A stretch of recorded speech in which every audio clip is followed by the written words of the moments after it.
चलिए आज हम लोग सुनने वाले हैं, पढ़ने वाले हैं किसके बारे में। इस मध्यकालीन भारत का सबसे प्रतापी राजा अकबर के बारे में। अकबर को अकबर महान भी कहते हैं। क्यों कहते हैं? क्योंकि उसकी क्रियाकलाप, उसकी क्रियाविधि बहुत अच्छी थी। उसका काम करने का तरीका, उसकी विधि व्यवस्था इतनी थी, उस विधि व्यवस्था का उसको महान कहा गया। जैसा कि आप सभी को पता है, मुगल साम्राज्य का एक हम लोग पीढ़ी कर रहे हैं और 1526 जब हम लोग करे, बाबर का जब आगमन हुआ 1530 में आकर के उसकी कहानी खत्म हो गई। और 1530 से लेकर के 1555 तक, समझ रहे हो, 1530 से लेकर के 1555 तक, ठीक है ना, किसका राज चला है? हुमायूं की, जिसमें बीच में शेर शाह सूरी का भी रहा कार्यकाल। आपको याद होगा कि वो कहाँ चला गया था, भाग करके ईरान के इलाके में, ठीक है ना। और वहीं से आप एक नाम सुने होंगे, हमीदा बानो बेगम, ठीक है ना, जो एक पुत्र को जन्म दिया, जो उस समय बाप नहीं था उसके साथ, ठीक है ना, छोड़ करके यहीं चला गया था। उसका नाम क्या हुआ? अकबर। अकबर महान इसलिए बना, चंद्रगुप्त मौर्य भी अपने आप में महान थे। क्यों? क्योंकि वो बहुत कम उम्र में राजा बने। 12 साल की उम्र में राजा बनने का कोई व्यक्ति चेष्टा कर रहा हो, ये बहुत बड़ी बात है। लगभग 13 और 14 के बीच में जो उम्र था ना, उसमें भी अकबर राजा बन गया। सोच सकते हो। तो इस 13 और 14 की उम्र में राजा बनना अपने आप में बहुत बड़ी बात है, ठीक है ना। अकबर इसलिए महान होता चला है कि उसको काम करने की क्षमता बहुत ज़्यादा। अगर किसी आदमी को कम उम्र में अगर नौकरी मिल जाती है, उस नौकरी का मज़ा ज़्यादा आता है, क्योंकि वो ड्यूटी ज़्यादा करता है। जैसे मान लो कोई आदमी का नौकरी तो हुआ लेकिन 38 साल में हुआ, तो उधर बीच के 22 साल, 60 साल में रिटायर करना है तो 22 साल। कोई व्यक्ति 22 साल में नौकरी कर लिया तो फिर 48 साल नौकरी करेगा, ठीक है ना, 38 साल नौकरी करेगा। कहने का मतलब क्या है?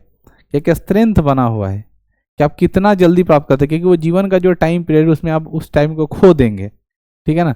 तो अकबर बहुत पहले राजा बन गया, उसको कार्य करने का क्या मिल गया? तो 1555 तक, याद रखेंगे बच्चों, 1526 से लेकर के 1526 से लेकर के कितना, 1530 तक ना बाबर का राज है। 1530 से लेकर के 1555 तक किसका राज है? हुमायूं का। और 1556 से लेकर के, सुनाई दे रहा है, 1605, समझ रहे हो कितना लंबा टाइम पीरियड है?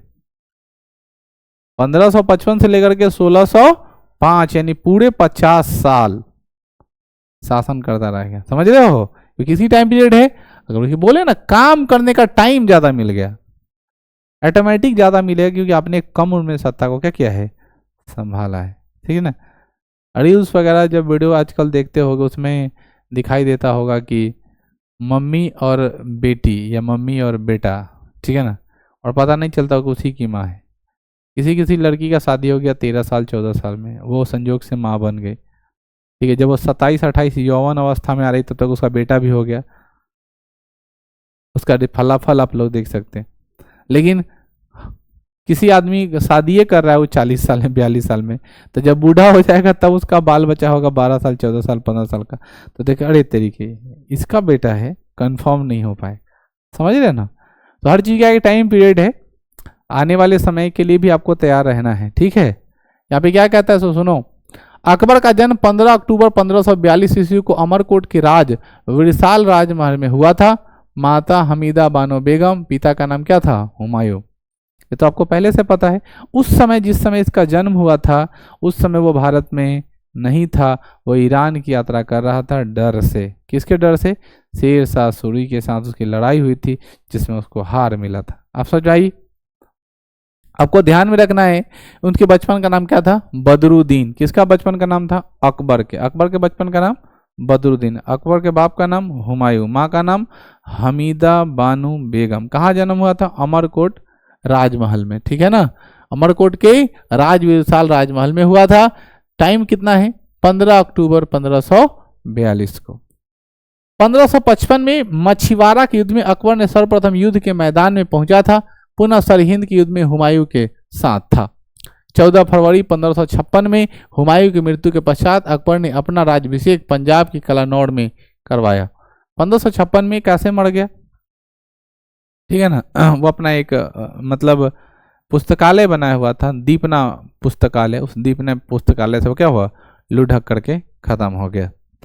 जिस समय अकबर का राज्याभिषेक हुआ उस समय अकबर की आयु कितने वर्ष थी, 13 वर्ष 4 महीने। मैंने कहा 13 और 14 के बीच, एक्यूरेट अलग अलग इतिहासकारों की एक अपनी राय है, ठीक है ना, लेकिन आप कह सकते हैं 13 वर्ष 4 महीने, मतलब 13.5 साल मान लो, 13.5 वर्ष की उम्र में थी। अल्पायु होने के कारण बैरम खां को अकबर खां का संरक्षण बना दिया गया। अकबर बैरम खां का बहुत सम्मान करता था और उसे खान बाबा कहकर पुकारता था। देखो क्या लिख रहा है, अल्पायु होने के कारण, मतलब इनका उम्र बहुत कम था। जैसे आप लोग सुनते होंगे नाबालिग, तो पहले के जमाने में जब नाबालिग के साथ जमीन का लेन देन होता था, जब जमीन देता था आदमी, तो उसके नाम पे तो जमीन रहता था, अब उस संपत्ति को कोई बेच नहीं पाएगा, लेकिन उसको देख रेख करने के लिए किसी आदमी को रख दिया जाता, उसको बोलते थे संरक्षक। उसी तरह अकबर के हाथों में सत्ता तो दे दी गई, राजा तो बनाया गया, लेकिन बहुत छोटा उम्र होने के कारण उसको एक संरक्षण की उपाधि, मतलब एक संरक्षण की आवश्यकता पड़ी, जो उसको सुरक्षा करे, इसको सलाह दे, जो कहे वो करे, है ना। उसका नाम क्या रखा गया, बैरम खां। और बैरम खां से उनको बहुत ज़्यादा लगाव था, किसको, अकबर को। अकबर उसका बहुत सम्मान करता था, और सम्मान करने के कारण बच्चों वो क्या है, उसे क्या कहता था, खान बाबा कहकर पुकारता था। 1556 में ही पानीपत का दूसरा युद्ध हुआ, जिसमें अकबर के सेना के नेतृत्व में बैरम खां ने किया था। इन्होंने अफगान सेनापति हेमू को पराजित किया था। ये हेमू वही है जो एकमात्र हिंदू राजा है, ठीक है। तो 1526 में पहला पानीपत का युद्ध हुआ था बाबर और इब्राहिम लोदी के बीच। 1556 में दूसरा पानीपत का युद्ध हुआ था। अकबर राजा थे, लेकिन उसका नेतृत्व बैरम खां ने किया था, लेकिन राजा कह सकते हैं अकबर और हेमू के बीच। वो कहाँ का था, ठीक है ना, अफगान का था। 1556 से 1560 के बीच में बैरम खां का संरक्षण काल कहा जाता है। मतलब इस समय वो एकदम बच्चे जो टाइम का था, वो तो 3-4 साल ना, वो अपना आप सब देखा, बैरम खां जो बोलता था वही करता था, क्योंकि उस समय वो बच्चा था, अकबर उतना दिमाग नहीं लगा पाता था। लेकिन 1560 में अकबर बैरम खां के संरक्षण से मुक्त हो गया। मक्का जाते समय रास्ते में गुजरात के पाटन नामक स्थान पर 1561 ईस्वी में मुबारक खान नाम अफगान ने बैरम खां की क्या कर दी, हत्या कर दी। अर्थात वो बोला कि अब हमसे नहीं होगा, ठीक है, हम थोड़ा इससे मुक्त होना चाहते हैं, थोड़ा अपने धर्म के प्रति भी। अक्सर ऐसा होता है कि धर्म के बारे में लोगों की एक मान्यता है कि जब सारा काम कर लेंगे, जीवन का सारा काम, मतलब जिसको हमने जन्म दिया है उसको एक रास्ता पकड़ा देंगे, मतलब शादी ब्याह कर देंगे, सब चीज़ से मुक्त हो जाएंगे, तो गंगा नहा लेंगे।